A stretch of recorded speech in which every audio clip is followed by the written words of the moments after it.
Le hilahira efapolo taona no samborin'ny pôlisy rehefa tratra nanolana zazavavy iraika ambin'ny folo taona tao Mandritsara ny volomboalohan'ny volana febroary ity. Nakarina teny amin'ny fampanohavana ny raharaha mitondra fanazavana momba ny fanadihadiana nataon'izy ireo ny lehiben'ny fampanohavana. Nisy tokoa moa zany ny tranga fanolanana nisy eo tamin'ny alakamisy teo tamin'ny voalohan'ny volana febroary efatra amby roapolo sy roa arivo. Raha ny zava-niseho zany fitokitinina kely dia misy tovovavy antsoina hoe Natalie izay mbola iraika amby folo taona miaraka mipetraka amin'ny zazavavy kely telo taona. Ka izy io dia mipetraka ao Savoy, fokontany Savoy, commune Ambonivohitra, district'ny Mandritsara. Ka ao amin'ny ramatoa Natalie izy ireo no mipetraka.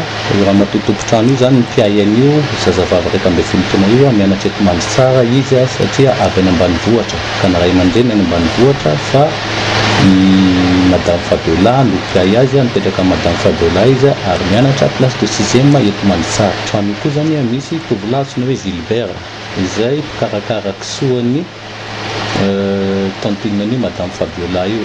Araka ny fomba fataon'izy ireo hatramin'izay dia matory ao Isak'alina io tovolahy antsoina hoe Gilbert io izay efapolo taona.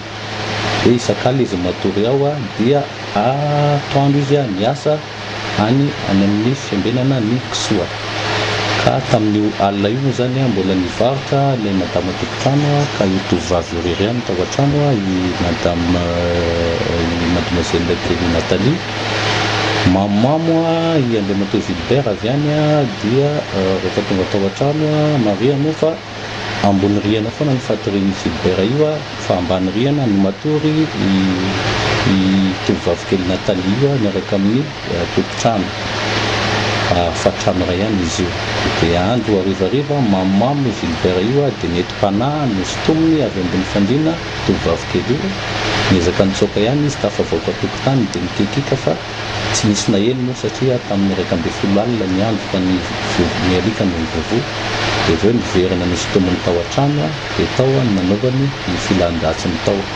Rehefa vita ny filan-dratsiny nataony dia nirahonany ilay tovovavy kely. Izy niverina niakatra ambony rihana namonjy ny fatoriana. Tokotokony tamin'ny ora marainany io ihany no nody Madame Fabiola ilay tompontrano ilay mpiain'ilay zaza. Rehefa tonga tao an-trano izy nahita an'ilay zaza nitomany dia nanontany ny zava-misy dia nitantara moa ny zaza ny zavatra nanjo azy dia teo no nisamborina io Gilbert io. Dia Gilbert io amin'izay moa zany rehefa nisamborina niaiky izy tany amin'ny pôlisy.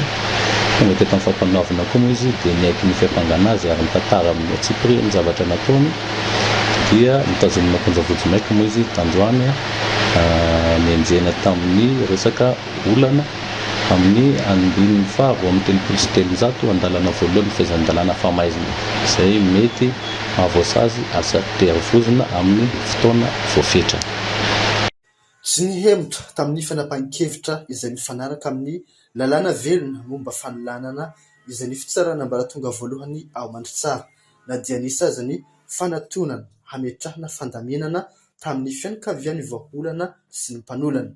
Nanindro mafy ny lehiben'ny fampanohavana fa sokafana avy hatrany ny fanadihadiana raha toa ka mbola misy tranga toy itony ary efa nahazo baiko momba izany moa ny mpitandro filaminana. Nandeha amin'izay tatoato niparitaka ny resaka fa nanatina hony nanao arrangement ny fianakavian'ilay mpanolana dia misy tokoa zany fanatonana misy tokoa ny arrangement fa ny politique pénale na politique mpanjakana amin'izao moa dia ny mafisana ny fanasaziana ny resaka fanolanana ka na misy ary ny resaka arrangement dia tsy maintsy manenjika foana izay fampanohavana sady araka ny baiko sy torohevitra avy amin'ny ministera ny fitsarana koa moa zany dia tsy mandefitra mihitsy izay amin'ny resaka fanolanana indrindra zaza tsy aby taona tohitohy.